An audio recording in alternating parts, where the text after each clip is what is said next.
بسم اللہ الرحمن الرحیم۔ السلام علیکم ناظرین کرام، خاور منیکا صاحب کی غیرت اچانک سے 6 سال کے بعد جاگ گئی ہے اور انہوں نے اب عمران خان صاحب کے خلاف ایک درخواست دائر کی ہے اور انتہائی شرمناک درخواست ہے اور شرمناک باتیں خاور منیکا صاحب نے اس درخواست کے اندر کی ہیں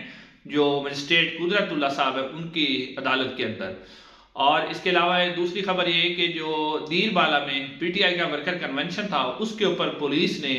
کریک ڈاؤن کیا ہے اور اطلاعات کے مطابق پولیس نے فائرنگ کی ہے جس کے نتیجے میں پی ٹی آئی کا ایک ورکر شدید زخمی ہوا ہے، وہ بھی آپ کے سامنے رکھتے ہیں۔ اور 27 جو عمران خان صاحب کی توشہ خانہ کیس کے اندر جو سزا ہوئی تھی اس سزا کی معطلی کی درخواست جو ہے اسلام آباد ہائی کورٹ کے اندر لگی ہوئی تھی، تو اب اس کو جلدی سماعت کے لیے مقرر کر دیا گیا ہے۔ تو اور نواز شریف صاحب کی بھی جو ہے سماعت کے لیے مقرر ہے، اس کے اوپر بھی تھوڑی سی روشنی ڈالیں گے کہ کیا اب اسلام آباد ہائی کورٹ جو ہے نواز شریف اور عمران خان صاحب کی جو اپیلیں ہیں کیا ان کے اوپر قانون اور آئین کے مطابق دونوں کو ایکولی ٹریٹ کرتی ہے، یعنی ایکولی انصاف دیا جاتا ہے، یا اس میں کوئی جسٹس عامر فاروق صاحب اس کے اندر کوئی فرق رکھتے ہیں۔ ناظرین سب سے پہلے عمران خان صاحب کے حوالے سے خاور منیکا صاحب، ناظرین ایک شخص کو گرانے کے لیے، ایک شخص کو نیچا دکھانے کے لیے، ایک شخص کو گرانے کے لیے پورا نظام اور لوگ کس طرح اخلاقی طور پر، ذہنی طور پر اور قانونی طور پر گر سکتے ہیں، اس کی کوئی مثال نہیں ہے کہ کتنی حد تک یہ نظام اور یہ لوگ جو عمران خان صاحب کو گرانا چاہتے ہیں کتنے اخلاقی طور پر نیچے گر گئے ہیں اور اخلاق کی حد کو کراس کر دیا انہوں نے۔ ایسے ایسے الزامات عمران خان پر لگائے جا رہے ہیں، صرف اور صرف یہ کوشش کی جا رہی ہے کہ کسی طریقے سے اس بندے کو ایک ویلن، یعنی کہ کیا کیا جائے، ایک ویلن ثابت کیا جائے اور بدکردار شخص ثابت کیا جائے اور کرپٹ ثابت کیا جائے، یعنی کوشش کی جائے کہ کسی طرح عوام کی نظر میں یہ شخص ایک ویلن ثابت ہو جائے اور اس کا جو سیاسی بیک گراؤنڈ ہے مکمل طور پہ ختم ہو جائے، آنے والے الیکشن میں عمران خان صاحب کا نام لینے والا کوئی نہ ہو۔ انہی حدوں کو کراس کرتے ہوئے کل آپ نے دیکھا تھا کہ جب ایک درخواست جو عمران خان صاحب کے متعلق عدت کے نکاح میں درج کی گئی تھی اس کو کل واپس لے لیا گیا تھا۔ اس واپس لینے کے بعد ہی کچھ لوگوں نے کہنا شروع کر دیا تھا کہ اب کوئی اور واردات ڈالی جائے گی اس لیے واپس لی گئی ہے، تو وہی ہوا کیونکہ وہ جو شخص نے درخواست دی تھی وہ متاثرہ فریق نہیں تھا، یعنی وہ ڈائریکٹلی افیکٹڈ نہیں تھا اس چیز کا۔ تو اب جناب نیا جو ایک بیانیہ لانچ کیا گیا ہے وہ یہ ہے کہ اس کا جو متاثرہ فریق ہے، افیکٹڈ پرسن جو ہے، اس سے درخواست جو ہے وہ دائر کی گئی، لگوائی گئی ہے اور یہ درخواست اسی مجسٹریٹ کی عدالت میں جو قدرت اللہ صاحب ہے انہی کی عدالت میں لگائی گئی ہے۔ اب کیونکہ یہ متاثرہ فریق ہیں اور اسی کے اوپر لگائی گئی ہے اور اس میں جو خاور منیکا صاحب نے باتیں کی ہیں وہ میں آپ کے سامنے رکھتا ہوں، یعنی اخلاق سے گری ہوئی باتیں ہیں کہ ایک سابقہ شوہر جو کہ خود اپنی بیوی کی پاک دامنی کی خود ویڈیو کے اندر یہ نکاح ہونے کے بعد، طلاق ہونے کے بعد جب عمران خان صاحب سے نکاح ہوا اس کے بعد وہ خود گواہی دے چکا ہے کہ میری بیوی کے متعلق اس طرح کی باتیں جو پھیلائی جا رہی ہیں وہ دنیا کی نیک ترین عورت ہے۔ اب وہی شخص، اور وہ بھی آپ دیکھیں کہ اب اس کو یہ باتیں ساری یاد آئی ہیں کہ اس کے ساتھ زیادتی ہوئی ہے، جی اس کی بیوی کو کوئی اور لے گیا ہے اور اس کی بیوی کے ساتھ کوئی ملتا رہا ہے، یعنی کہ 2017 کے بعد 2023 میں اب جا کے خاور منیکا صاحب کو یہ باتیں یاد آئی ہیں اور دوسرے الفاظ میں کہے کہ ان کی غیرت اب جا کے جاگی ہے کہ 6 سال کے بعد ان کی غیرت جاگی ہے، انہیں یہ احساس ہوا ہے کہ ان کی بیوی کو کوئی اور لے گیا تھا۔ تو اب یہ تب احساس ہوا ہے جب انہیں گرفتار کیا گیا اور قید میں رکھا گیا، اور قید میں رکھنے کے بعد جیسے دوسرے لوگوں نے آ کے پریس کانفرنس کی اسی طرح اب یہ پریس کانفرنس تو نہیں ہوئی لیکن ایک پہلے انٹرویو آیا، انٹرویو کے بعد جناب اب ان سے ایک درخواست دلوائی گئی ہے اور صرف ایک ہی مقصد ہے کہ عمران خان صاحب کو مورلی اور اخلاقی طور پر جو ہے بدنام کیا جائے۔ اب خاور منیکا صاحب نے جو باتیں اس کے اندر رکھی ہیں اس میں خاور منیکا صاحب کہتے ہیں کہ 2014 میں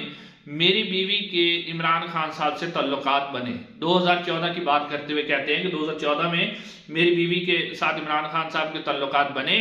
اور عمران خان صاحب میری غیر موجودگی میں میری بیوی سے ملنے آیا کرتے تھے،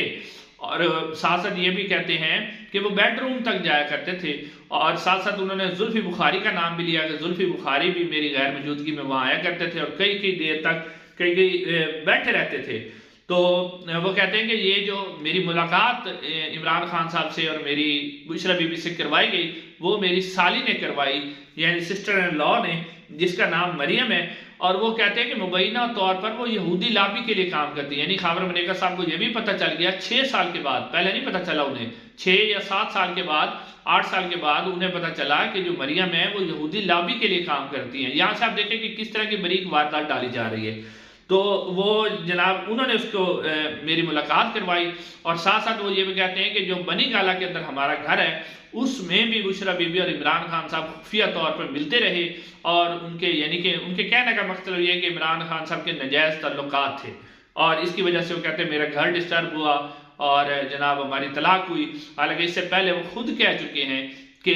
جو میں نے خود طلاق دی ہے، اور بشرا بی بی نے عدت بھی مکمل کر لی تھی۔ تو اب وہ یعنی کہ اب ایک جھوٹا شخص جو پہلے اس نے کہا تھا وہ جھوٹ بول رہا ہے، اب اس کی کس طرح گواہی تیار کی جائے، اور اس پہ 4 گواہ بھی تیار کیے گئے ہیں، کیونکہ اسلام میں حکم ہے کہ کوئی جب اپنی بیوی کے اوپر اس طرح کا الزام لگائے تو اس کے پاس 4 گواہ ہوں۔ گواہ کون ہیں جی؟ پہلے مفتی محمد سعید صاحب ہیں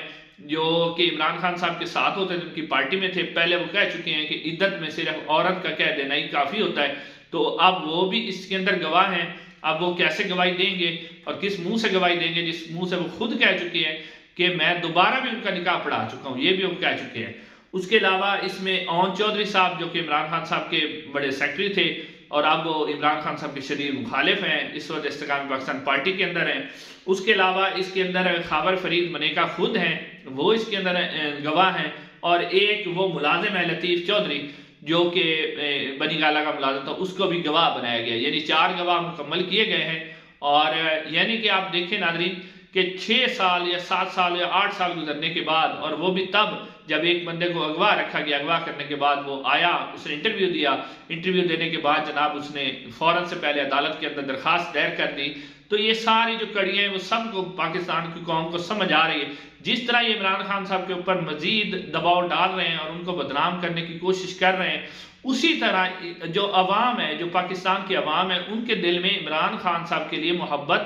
اور عمران خان صاحب کے لیے ہمدردی بڑھ رہی ہے، اور ان کی مقبولیت میں مزید اضافہ ہو رہا ہے۔ جو کوئی بھی یہ مشورہ دے رہا ہے وہ غلط مشورہ دے رہا ہے، اس سے عمران خان کی مقبولیت میں مزید اضافہ ہو رہا ہے۔ عمران خان صاحب کو کوئی ڈنٹ نہیں پڑ رہا، پہلے بھی ریحام خان، یہ پھر ابھی یہ حاجرہ بی بی کی کتاب آ گئی، اس سے عمران خان کو کوئی ڈنٹ نہیں پڑنا۔ عوام جو ہے اسی طرح وہ فیصلہ کر چکی ہے کہ انہوں نے ووٹ عمران خان کو دینا ہے۔ اب ناظرین اگلی خبر کی طرف آتے ہیں کہ دیر بالا کے اندر پاکستان تحریک انصاف کا ایک ورکر کنونشن تھا، بہت بڑی تعداد میں لوگ نکل کے آئے، پولیس نے دفعہ 144 لگائی ہوئی تھی اور منع کیا ہوا تھا کہ کوئی بھی ورکر کنونشن نہیں ہوگا، لیکن اس کے باوجود خیبر پختونخوا کی عوام نکلی اور وہ اس کے لیے گئے۔ وہاں پولیس کے اور ورکرز کے درمیان کچھ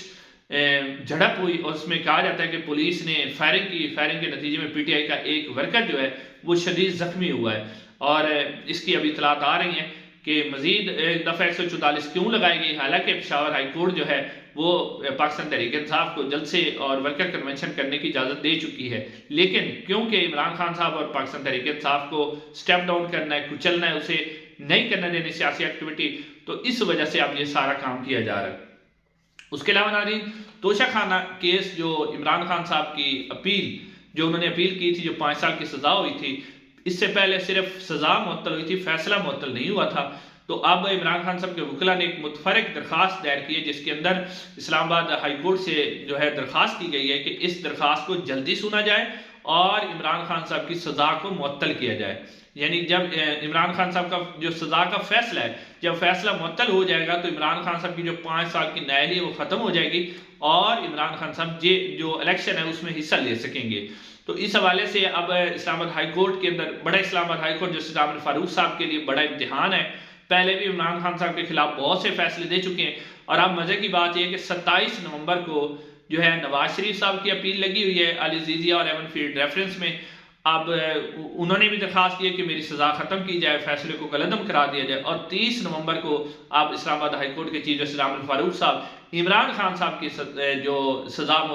فیصلہ معطلی کی درخواست ہے اس پر سماعت کریں گے۔ آپ دیکھتے ہیں کہ جسٹس عامر فاروق صاحب جس طرح پہلے انہوں نے نواز شریف صاحب کو اسپیشل جو ہے وہ ریلیف دے کر اس کے بعد کہہ دیا کہ وہ درخواستیں قابل سماعت ہی نہیں تھی، تو اب دیکھتے ہیں کہ 2 وزیر اعظم ہیں، دونوں کی درخواست ہے سزا کی معطلی کی، اور فیصلہ معطلی کی اب اسلام آباد کے ہائی کورٹ جو اسلام آباد ہائی کورٹ کے چیف جسٹس ہیں جسٹس خواجہ عامر فاروق صاحب وہ اس کے اوپر کیا فیصلہ کرتے ہیں۔ ناظرین آج کے لیے اتنا ہی، چینل کو ضرور سبسکرائب کیجیے گا، انشاءاللہ اگلی ویڈیو ملاقات ہوگی۔ السلام علیکم ورحمۃ اللہ۔